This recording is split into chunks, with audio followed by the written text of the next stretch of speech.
And welcome to the Outhouse, Inside the Outhouse, week number 24, episode number 24. A small round of applause. Pete Smith, founder, orator, and telemarketer. First up, as we always do, I'd just like to, Inside the Outhouse recognizes the Indigenous custodianship of the lands in which we work and play. We would like to remind our participants of our role as educators in bringing meaningful discourse around the issues of Indigenous connection to land and reconciliation. Thanks as always to the mighty management team of Cherie, David, Ellen and Henry for their tireless work promoting, supporting and maintaining this essential community project. And warm and wet welcomes to the Outhouse this week to all newcomers. Welcome to you, and please invite your friends to come inside if you can. Lastly, I'd just like to congratulate Laurie Mode on her Excellence in Business Awards and Service Awards, which occurred this week. Congratulations, Laurie. This week we are discussing challenge by choice, and Cherie has already put up some questions in the group chat, so maybe let's start with those questions and get right into it. I don't believe anybody else can see those questions because they were from before. So I'll start with the first question is, let's talk about some of the benefits that we know of that challenge by choice can offer to participants. So if anybody has any benefits.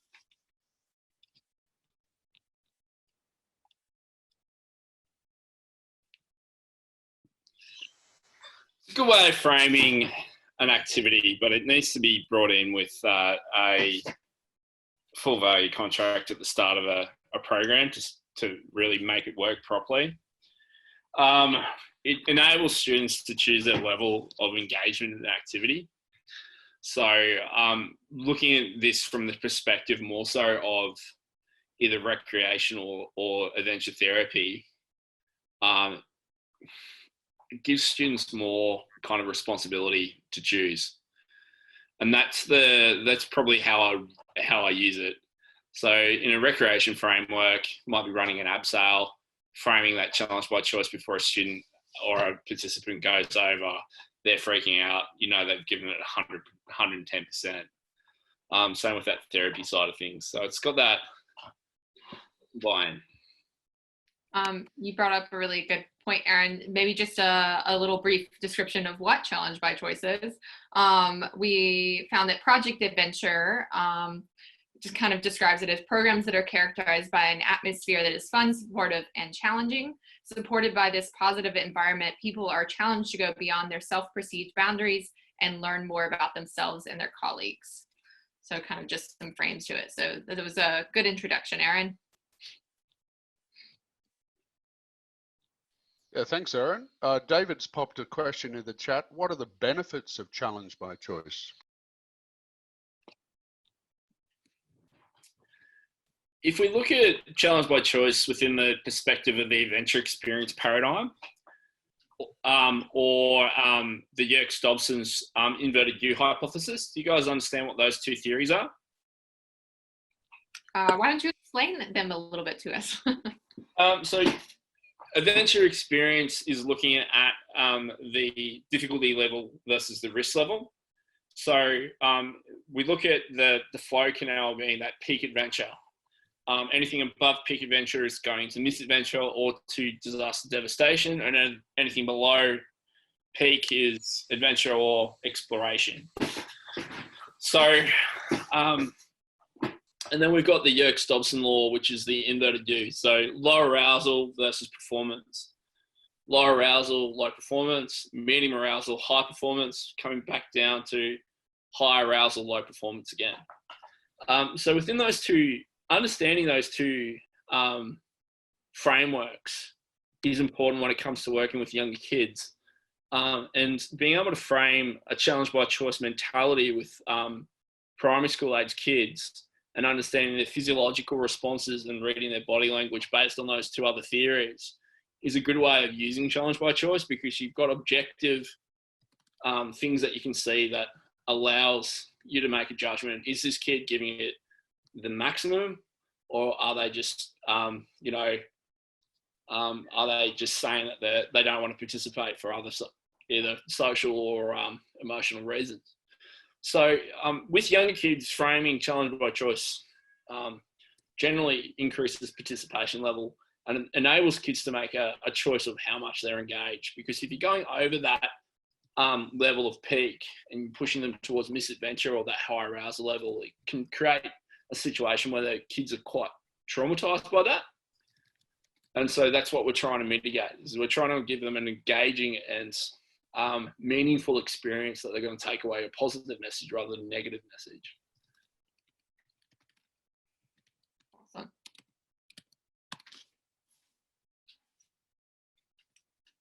Does anybody else have anything they'd like to add to that? Or maybe an example of a time that you've challenged by choice and it's gone positively? We run from primary on school camps that we support through to say we're talking school groups, through to big multi-pitch abseils, and we, with the younger kids, it might be the choice might be actually at the edge of the cliff. In other words, the challenge is to stand on the edge of the tower, hook onto the rope, stand on the edge of the tower, see whether you want to go. If you're not comfortable, perhaps you then back on the safety line and off. With older students, if we're heading off on an expedition abseil, say 250 metres multi-pitch, the choice is before you actually get to the activity to some degree. It's a bit hard to change your mind when you've got a group off in the wilderness somewhere. So sometimes you've got to balance where the choice is made. And that means you've got to provide a fair amount of information or perhaps pre-training in some cases. I think that's what an interesting point that David just raised is if it's got to be an informed decision about the choice, then you can't just get them out there to the edge of that cliff and then say, well, you've got no choice now. The only way onward is to go down this cliff. That's a real choice rather than just presenting it as an artificial choice. Very good point, Dom. Yeah, Dom, that's a really good point. It's front-loading the risk and front-loading the activity to the students as part of the bigger picture evidence-based learning facilitation there. And I think that it's important to utilise a front-loading style to best use a challenge by choice, but it's also important to develop that along with other tools so that you can ensure that you're going to get that full buy-in from the student. The one thing that I really struggle with ABL is when it gets hijacked by the kids and they don't want to put the effort in. How do you manage that? Also, if I may add to that, in those experiences, say when you're in an environment where the conditions or the group situation becomes too extreme and any sort of choice for the student goes out the window because you actually have to lead that group of people to potentially safety or at least manage a lot of technical things within that context. And I think if you give too much choice in that context, it can go into that area that Aaron was talking about before of disaster. At some point, the democracy has to take a backward seat, Pete, to the safety element. I think that's what... Yeah, I think this is sitting on a really good point. The challenge by choice is framed by, I guess, those greater core competencies. If we're looking at technical skill, safety skill, environmental skill, organisation or leadership, all of that comes into how we're going to run an activity. And, the use of challenge by choice is going to differ amongst age groups as well. And our participant groups, we may be working with youth at risk one week and we may have a group of elite sportsmen the next, and the different level of challenge needs to be facilitated as part of this and extended on potentially. I think for me, over the years, and I've been using this since summer camps in the 90s, where I first encountered challenge by choice as a project adventure mantra, I guess you could say. And for me, the way I explain it nowadays when I'm with groups is it's a challenge. You get to choose your level of challenge, but you don't get to choose not to do the activity or not to take part. So you don't get to choose to sit there on your phone and be on Facebook or Instagram. You have to choose to come to the edge and look at it with me. And if you choose not to go over, I'll accept that position. And I'm using a cliff edge as an example, but yeah, it is complex when the program structure requires them to do the activity to completion in order to move along in the journey. So that's an interesting thing for an organization or an outdoor provider to be forcing upon a facilitator to, it has to be something that they have to get through in order to move to the next phase in the program. I was wondering what people's thoughts were on that. Can I comment, David? Greetings from South Africa. Yeah, it's something that we've been playing with over the last 2 years, is how do we still accept or how do we include a no in the challenge by choice and still include that person within the group and ensure that they are not excluded in any way. In other words, if we are saying that it's the community that actually makes a difference more than the individual, and that person says no to something that is on a challenge or that is being done in a team, how can we still find ways of including that person and not saying, well, you're going to sit out, or you're not feeling any less of a person because you're not doing an abseil or because you're not doing a particular challenge.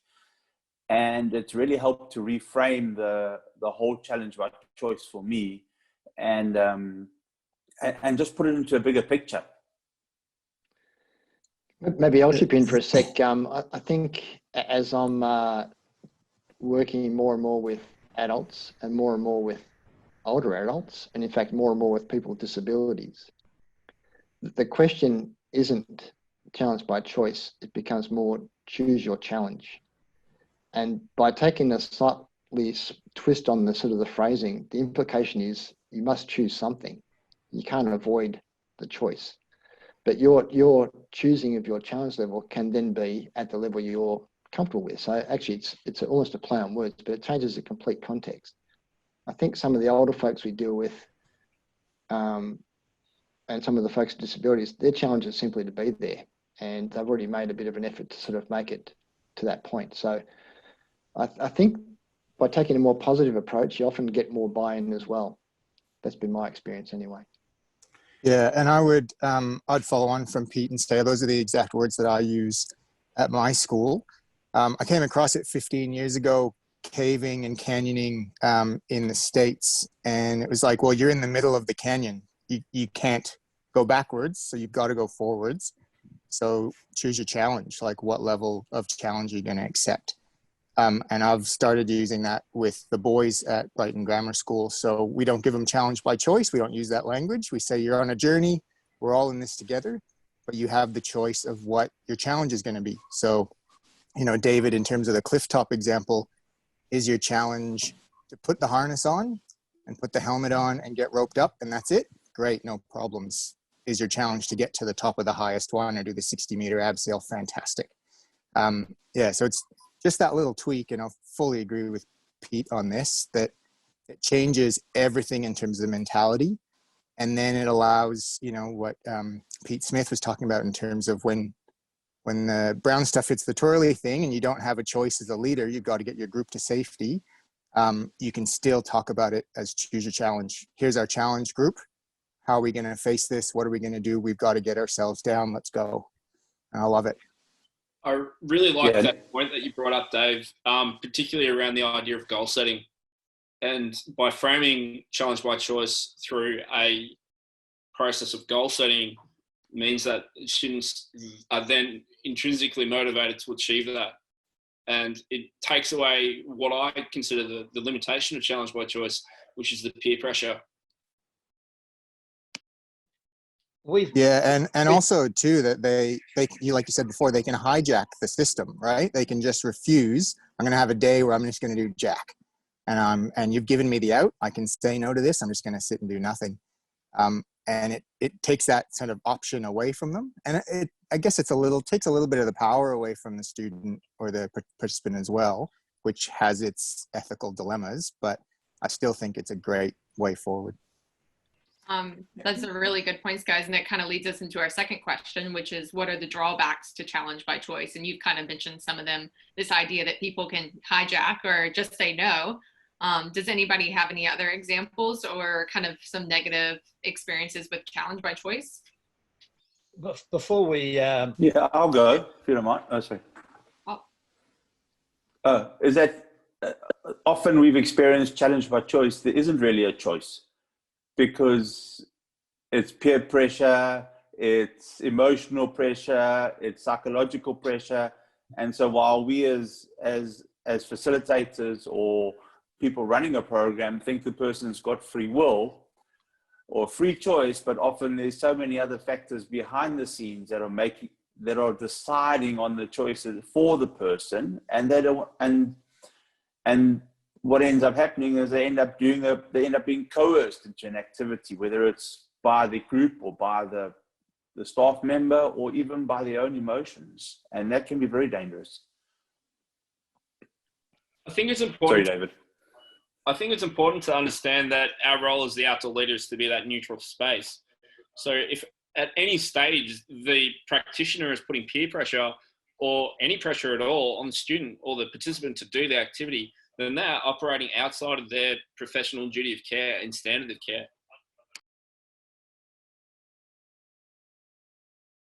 Yeah, absolutely. Yeah, but I'm not. Sorry, carry on. I'll wait. Dave Chitty, I just noticed you wanted to have a comment, so I just thought I'd throw over to you. Yeah, I was actually just going to write it up. We've noticed over the years that, for instance, abseiling, which is a really simple, easy activity, presents more challenge problems for young people than, say, rock climbing, in a climbing wall situation or a small cliff where they think they can just go up a little bit. Yeah. And strangely, caving, where we run caving is our most challenging activity, tends to be the one where we get the maximum participation because they can do it, the students can do it as a part of a group. So they don't feel they're doing something alone. Yeah, the group helps them through the task. Yeah, so the type of activity can change the way challenge is experienced by people, and it presents different types of choices. I think an individual choice is more scary than something I can do with the group.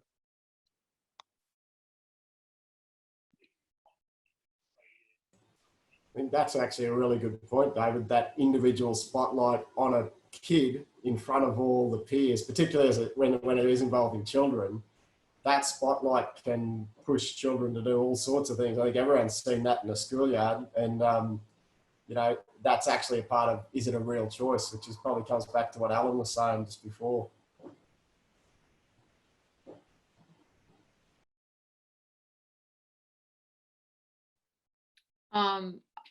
I just wanted to draw on something that Alan had said earlier, where you talked about engagement and when we talk about the negative drawbacks is whether people are engaging or not. So I kind of want to expand that idea of what determines engagement of a participant. And one reason I asked this is some of the research I was doing, somebody noticed that they were doing this observation of a group to try to determine for the study about people's engagement and what it's called exploring challenge by choice in an adventure setting.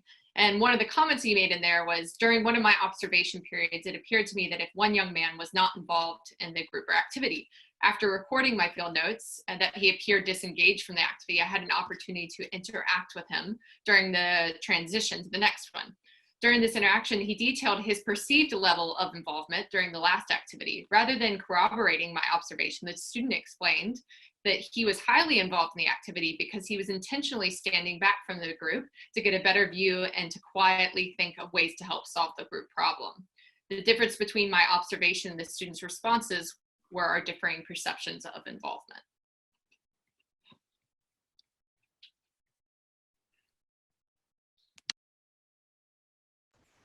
If I could add something, I haven't done much work with school-age kids, but working with adults that have chosen to come on programs, I think is a very different situation than a school situation where, generally speaking, kids are told they are going on camp.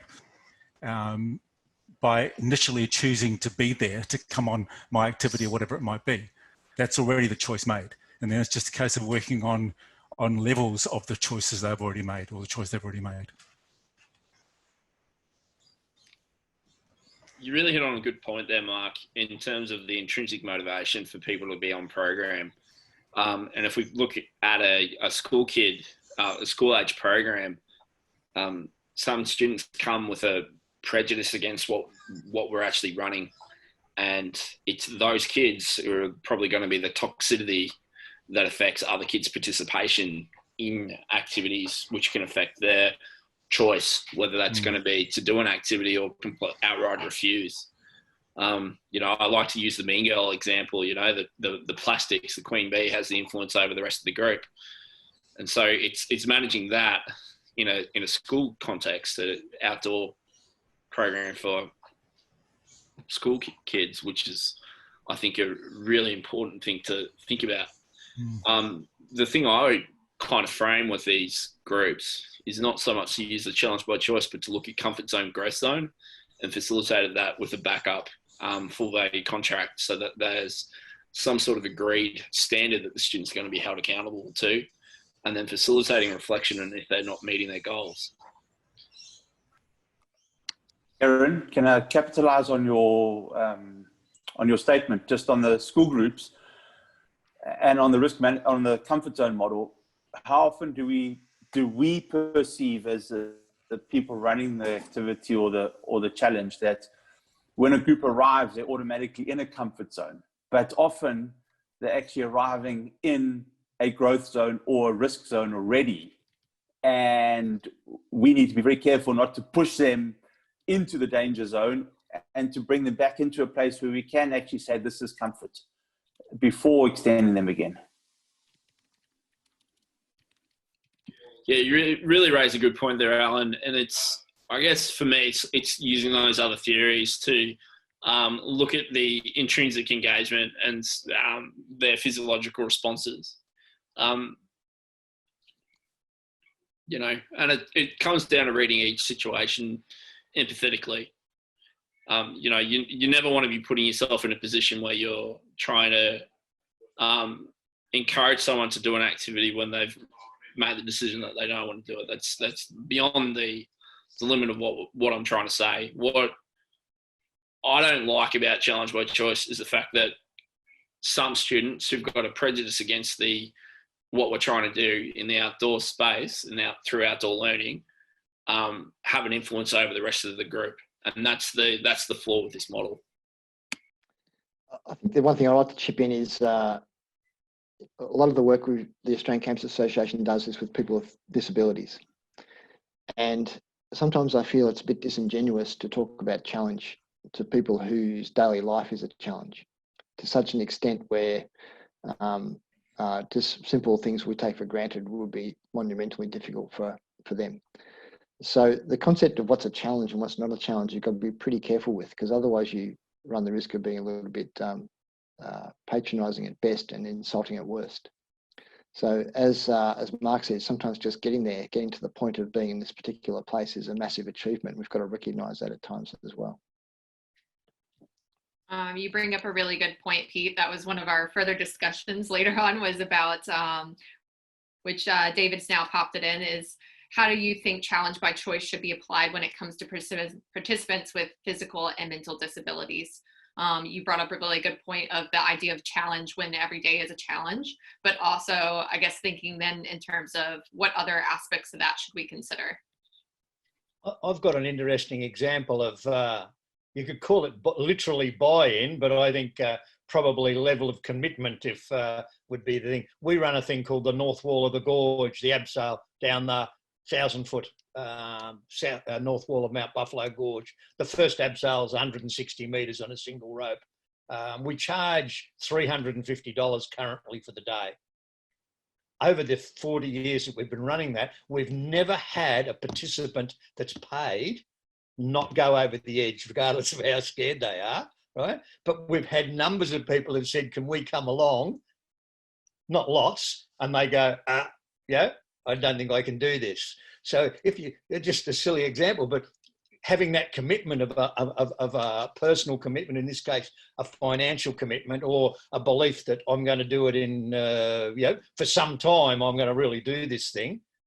Whereas if you just a last minute, I might have a go, provides more outs. Yeah. So sometimes maybe we need to be trying to ensure that the participants have commitment to what the whole program or the activity is trying to achieve by working on them a little bit before we face them with the challenge. They've literally got skin in the game, Dave. Yeah. Can I just bring up a point that with my experience in running these programs, the question is not challenge by choice. It's actually framing what the challenge is for each individual before they go. So setting their own personal goal. And as Pete said, if you're dealing with disadvantaged people, the challenge is already there just to turn up. So what is engagement? You allow them to set their own goal, and how much they want to achieve is up to them. But we've just got to remember that for us who runs an activity, it's we gauge everybody else on the way that we feel about the activity. That's a different challenge to the individual who turns up to do an abseil. And look, I've been doing it now for 30 or 40 years, and I still find walking over the edge of a cliff doing an abseil scary. Jeff, I'm curious as to how you facilitate that process. Could you step us through how you do that with individuals? Yeah, I run a program called Leading at the Edge, and people may or may not have heard about it, but it's based on Shackleton's expedition. So I give people 10 strategies before they come. And one of the really interesting strategies is be prepared to take a big risk.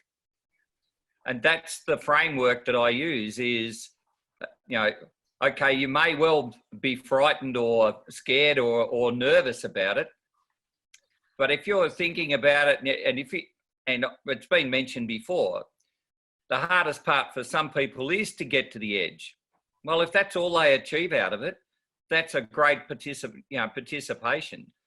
For the young gung-ho who just gets to the edge and wants to go down as fast as possible, that's great too.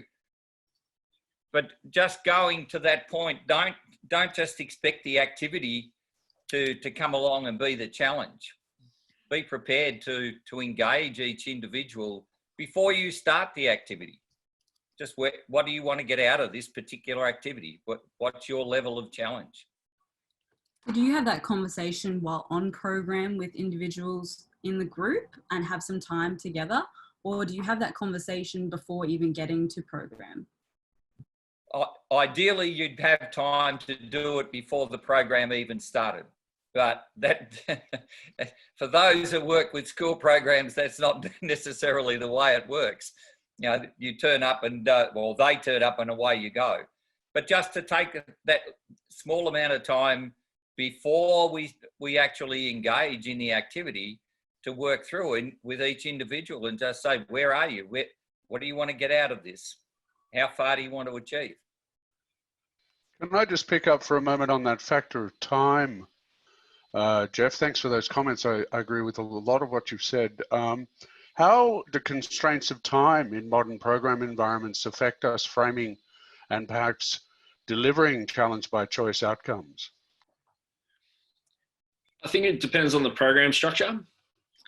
If we're looking at a traditional Year 9 program, which has got taster sessions for a lot of different activities, then that is really going to affect your ability to be able to facilitate a decent challenge by choice mentality, going through and facilitating goal setting so that each student's got their own perception could take half an hour.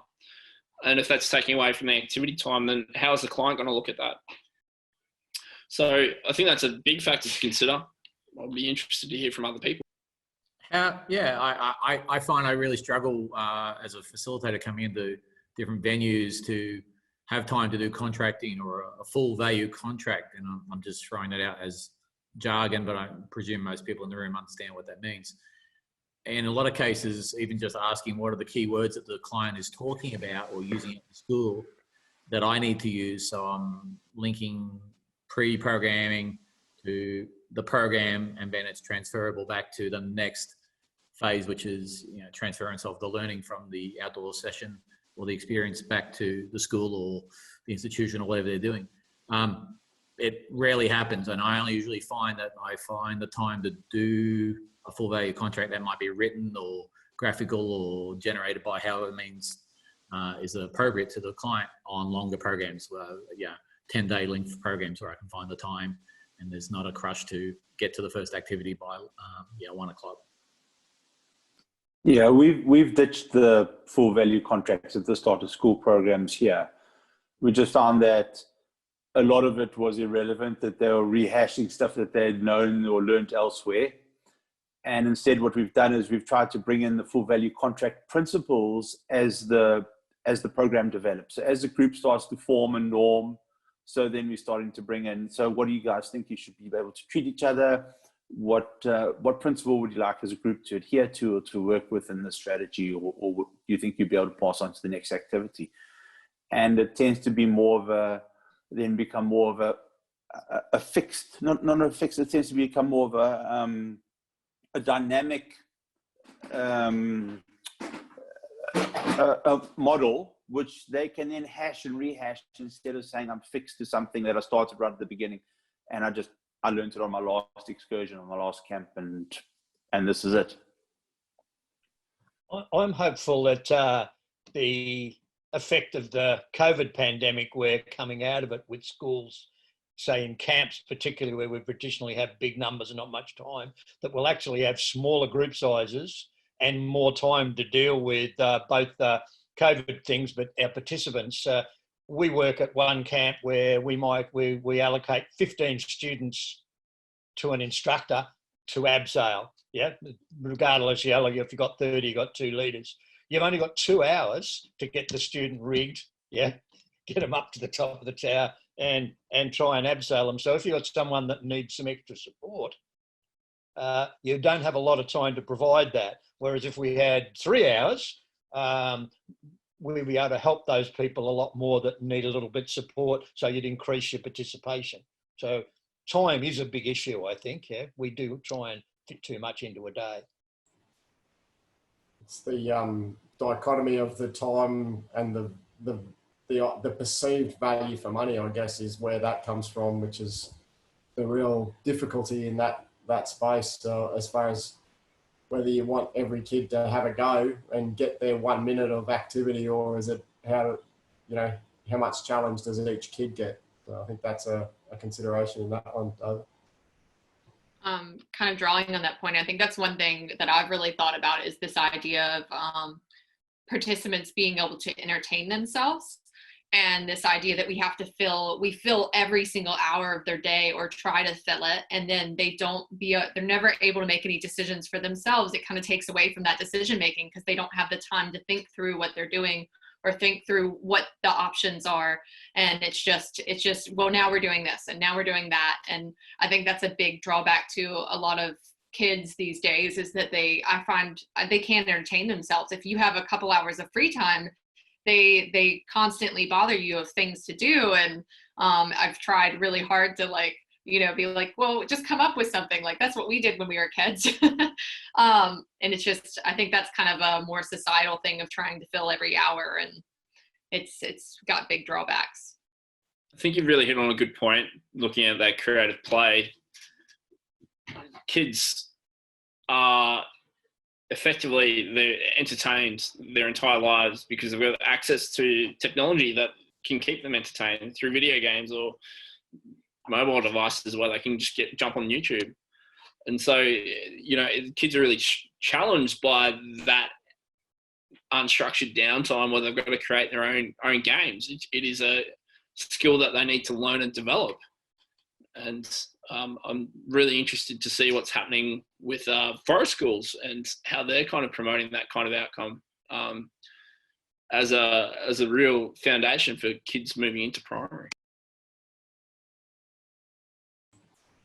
Aaron, I was on a webinar with Mark Collard from Plameo a few weeks ago, and he had a fantastic model on that. And he said, you know, he had his went from play to fun to interact to share to trust. And he said that play is our equation. Sorry, it's an equation for growth and learning. So play is disarming, it's attractive, and it leads to fun. Fun then causes people to let go, and it invites them to interact. The interaction leads to opportunities to share, and then sharing leads to opportunities to trust. And, you know, often we kind of forget just the free play, not even the structured, unstructured free play, and how vital it is to bring it into a program right at the start, whether it's, well, structured icebreakers and games, or even just having fun. And then, so it creates that connection so we can lead to trust, and rather than starting off with structured activities that we think are leading to trust. Let the process be symbiotic and just and grow naturally.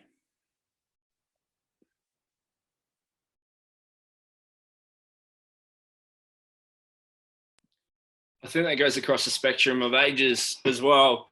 One of the best words of advice that I had from one of my mentors in the outdoors was, you know, adults need to play as well. And through play, we go through that same process that Mark Collard was proposing with you guys as well. 100% agree, Aaron. I think there's so many adults now. Like, I even find myself doing it where I'll, like, what do I do when I'm bored? I sit there and start scrolling through my Facebook feed, and then, or through Reddit or whatever it is. And it's one of those things, like, how many hours a day do you waste doing those things when you could be doing something more constructive or, you know, expanding your mind? So really, really good points. Adults need playtime too. I have been playing in the outdoors with 3 really fit adult men, and my body is broken. So you don't want to play too hard. You should have chosen a different level of challenge, Pete. Unfortunately, Dom, they were the people supposed to be challenged, not me. Where'd you take him, Pete?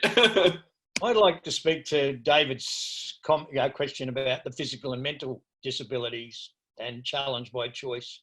One of the things that I've noticed is the choice sometimes is being not made by the participant, but has been made by the carer, who either doesn't want to do the activity themselves or believes the participant can't do the activity. And when you separate the two and take the participant on the activity, you find that the participant is quite fine at whatever it is, caving or abseiling or whatever. So there is an issue there of making sure that it is actually the right person making the choice, not the others.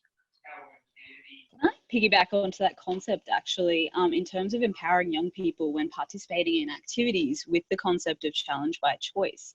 Have anybody here just taken a no at face value and allowed that young person and respected that choice to make that choice? Have you just taken that and just kind of valued your emotional connection, emotional safety with that young person over just completing an activity? And how did it go? Yes, all the time. Definitely, because we're learning that no is a powerful life skill. And especially nowadays with young people, the ability to say no with peer pressure and outside pressure is vital. And if we are encouraging a yes all the time, then we're not giving them the skills needed to be able to stand up for themselves. The other part of that is the young person actually, that gives them that agency, because otherwise everyone else is going to see that, well, I can't really say no to any of this stuff anyway. So it gives agency to the whole group. And the other one on it is, you know, if they miss out on that activity and later really want to do it, then they actually can do it later. You know, not everything has to be done in that moment. So it's actually a big part, I think, of delivering activities for anyone, like whether it's an adult or a child. I think that's a really important lesson. Yeah, I just noticed, like, my experience with other instructors occasionally is that people get caught up in just doing the activity or appeasing parents or appeasing other stakeholders, such as the organisation, and as opposed to empowering that young person and allowing them to be independent and say no, because I feel like a lot of young people actually don't have adults respecting what they say and the choices that they make. So I think it can be a really powerful experience. I was just curious as to whether that is something that you guys employ. That's cool. Thanks. And it's definitely a double-edged sword at times too. You know, like, again, my context being in a school, there's boys that have said no, but it's because they're just lazy or they just want to play computer games and they're so addicted, and their parents have been complicit in that. And it's okay, you know, at the end of it, you go, you know, if you choose not to show up, that's all right. But what they're learning is the consequences of not going on a school-based compulsory outdoor ed program is that they don't come to school, they stay at home, and they're on devices for days, and their parents got to deal with them. The other kind of consequence to that is when you allow students to say no, or participants to say no, and it's mid-journey. You know, I had one boy who quit halfway up a hill on a hike. And it's like, yeah, you can say no here. That's totally fine. But you can't sleep here. So we'll be waiting for you at the top of the hill. And when you're ready, you can join us. So I think it's still allowing them to say no at the time, but also learning about the consequences of that is pretty important as well. I think there's definitely a change with the programming with COVID. I was recently on a program where the students were only there between 9:30 and 3 o'clock, and then went back to their school and came back the second day. And the second day was the mountain climb. So the bigger physical challenge. And yeah, the boys who chose not to come on the second day because suddenly they had a limp or something else going on, they chose to avoid the more physical challenge, which was the pinnacle experience of the 2-day program. And if not been for the pandemic, they wouldn't have had that opportunity previously. So it's going to be a very interesting thing. I think the reverse is also true. We need to be, as facilitators, able to say no to students and to teach them those hard lessons of occasionally you'll get a no. So if you want to jump off this rock ledge into unknown water, you will be given a no on that. And it's a firm and a hard no. And in some cases, a lot of students, a lot of young people nowadays don't get many no's at home. It's a bit of a reverse challenge by choice, but I thought I'd throw it out there.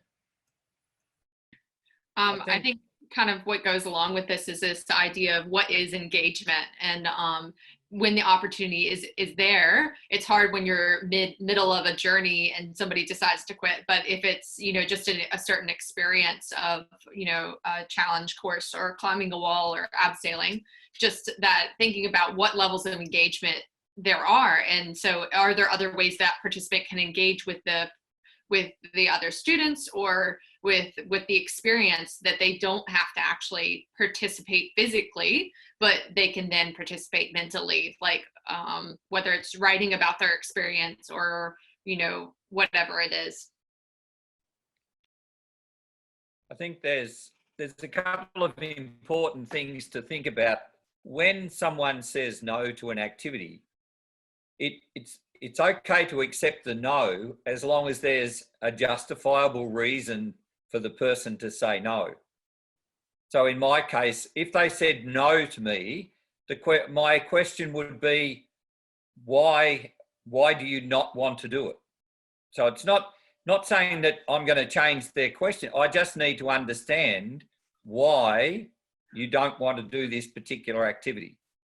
I think that's a really important point, Jeff, but I think it's also reading the client as well. If a student is demonstrating to you through their emotional response that they're in distress, they're moving into that misadventure level, then we can visually see that they're at that challenge point. But if a student who doesn't have, you're struggling to read, and you've got a good rapport with the student so that they understand that there's a two-way communication and relationship there, great point. But if you're with someone who you've just met, where, you know, I'm 6'3" and I might be working with a little year 5 that's only, you know, itsy bitsy teeny weeny, that could be a very threatening question to ask them, because they have to justify themselves to an adult. So I think it's important to have that as part of our toolbox, but it's time and place as well. Absolutely.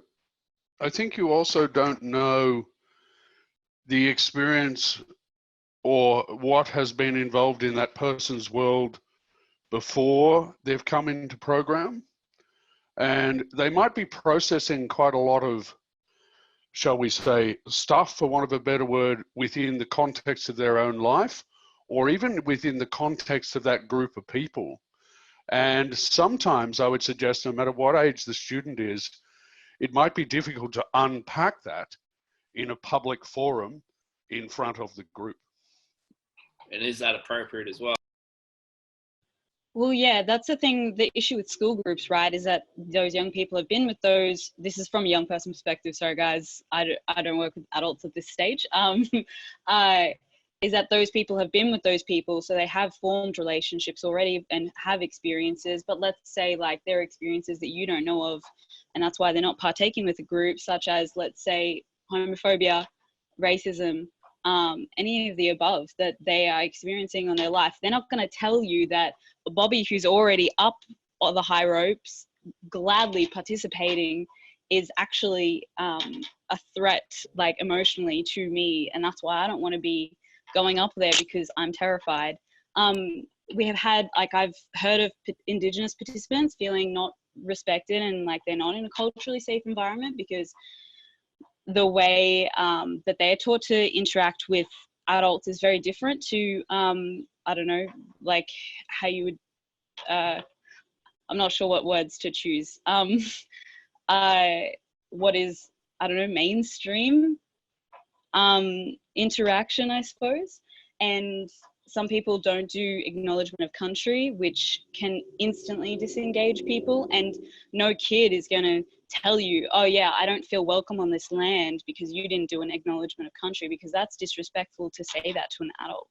So, like, how do you mitigate those things that are going on in this kid's brain that they are not going to disclose to you, even if you ask them, because you're a stranger? Madison, I think what you have also links with David, what he said earlier about people with disabilities. And we think of the comfort zone model as a flat model. But what happens if we looked at each of the dynamics of emotional, social, physical, intellectual, and spiritual, and we put those on top of the model? So someone might be very strong physically, but they're way out of their zone emotionally, or socially, or intellectually, or spiritually. And so when we start to add another 5 dynamics onto that model, we can quite easily see, well, that we're not just dealing with something that's flat. It's it gets quite complicated. I think just to add on to what Mads was saying, and I think like, we're not always going to get a justification at the time either. I've worked with a trans student before, and they weren't comfortable wearing a harness. And that didn't come until days later that I was aware that it was because of the harness. And so I was in a fortunate position where I was able to give them the opportunity in front of a close group of friends and myself to actually take them back to the site and provide them with that experience at a later date. And that's not always the case, obviously. But I think it's really important that, yeah, we may not get that justification, but I think as professionals, you know, that's going to be something that we're going to have to gauge at the time, because I totally get that, you know, sometimes if you're really engaged with your students and you know them, you've known them for years, you know, sometimes they are going to try and get out of things, but maybe we don't understand everything that's going on in a student's life as well, and what sort of background they've come from. Oh my gosh, what a beautiful powerful experience for that student that they shared that with you and you were able to do that again. That's amazing. Look, it was really nice, and you know, like I wouldn't have known. So, you know, yeah. One of the things we find works quite well is we've got multiple instructors, say on an abseiling wall or a climbing wall, as if you've got male and female leaders. Sometimes that increases participation by, people will choose the gender they're feeling most comfortable with, for instance, or maybe some older, an older leader and a younger leader.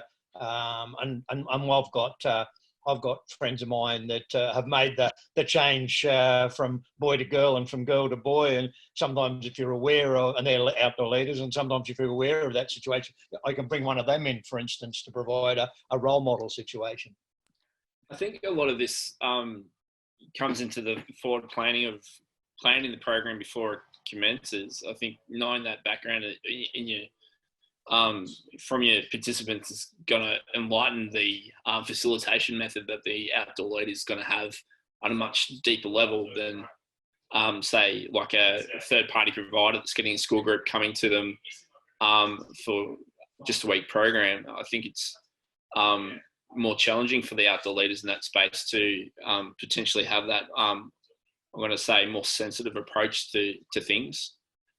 Particularly if we're considering other factors of experience or inexperience as well. Aaron, that's where the professionalism of our whole industry comes into it, of being able to make those adjustments. And what's the expectation on the leader as far as how many of those adjustments actually are reasonable to expect of someone to make in the very short time that you have available to make. And it goes back to that discussion about time that we had earlier. Like that's a whole lot to ask of someone when they're trying to run a valuable program at the same time as understanding the needs of every single one of those participants and the client, you know. So that's the balancing act, I think, in a nutshell. Can I jump in with about 5 minutes to go before we're wrapping up the session in a formal sense today? Has anyone got any great facilitator tips and tricks that they'd use or could explain really quickly to facilitate a outcome based upon just challenge by choice as a program outcome? A 1 day or a 5 day program, whatever it might be. Anyone got any good ideas or tips out there? This is one I saw. It's not so much around challenge by choice, but this is challenge zone, growth zone. So this one comes from Tash at OET. She, down here in Victoria, has been involved with a lot of people's development. And what she does is she uses a standing long jump as the metaphor, where students will stand on a line and then be asked to take a jump forward where they mark it. And then the students will be then asked to return to that line and to challenge themselves to take as big a jump as they can to see if they can beat that previous mark. Tash will then apply that to different activities. The one that most commonly she does it with is high ropes, where she says that everyone has the potential to achieve a better than they expect when it comes to an activity, and they should be using this as a way of identifying a goal and seeing if they can get past it. So within the metaphor of how we've kind of unpacked challenge by choice and then decided that it's more of a framework around goal setting and individual performance, it makes a really good discussion point. And then obviously in the reflection stage after the activity, it draws out some great outcomes.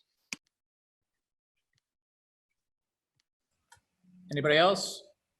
Yeah, nice. I think I would just reiterate, what Pete Griffiths and I have both said in terms of just changing the language slightly to choose your challenge can have massive ramifications. I mean, you're kind of fundamentally choosing the philosophy behind challenge by choice. And I don't really think challenge by choice is all that great personally. And I don't think it's the only model out there that adventure professionals need to go by. It's just become really popular because it works in a lot of scenarios. But we've identified heaps of scenarios today that doesn't that mean it doesn't actually work in those particular ones? School-based compulsory outdoor ed programs, my context, challenge by choice doesn't work that often. So yeah, I mean, there's lots of models. We don't have to be stuck to one. And I guess I'll just reiterate that my personal go-to all the time is, yeah, choose your challenge. We're in this together. We've got a number of challenges. We're on a journey. So what level is going to challenge you? It could be a little bit, could be a lot, but we're all in this. And sometimes you can't leave, you can't go home. So what are we going to do about it? I'll leave that. I think that really touches on David Chitty's question out and the thing about, do we need to change the terminology? I think choose your challenge is maybe a really good way to kind of change that terminology to kind of fit to any scenario. And just when we're thinking about these things, as far as challenge by choice, the point is not just for it to be like, it's not the end all be all phrase. And I think that's how people use it, like, oh, challenge by choice, that's it. But really you need to think about all the different aspects of it, because it's how well do your participants understand the concept? How well have you explained the concept? How well does the instructor understand the concept? And there's all these different aspects to it that really kind of play into it. And then how do the activities actually affect that and affect the person? So just being aware that challenge by choice is not, it's a power, I guess, that we have as facilitators to contribute to the experience. And so how can we kind of compel or look for ways to enhance this person's experience, not necessarily that they have to go all the way in the challenge. Yeah, I have never designed a program around challenge by choice. It's purely an outcome of the activities that we do, and allowing people, as David mentioned before, it's the level of choice or challenge that they want to achieve. But I don't think it's necessarily a way of designing a program in the first place.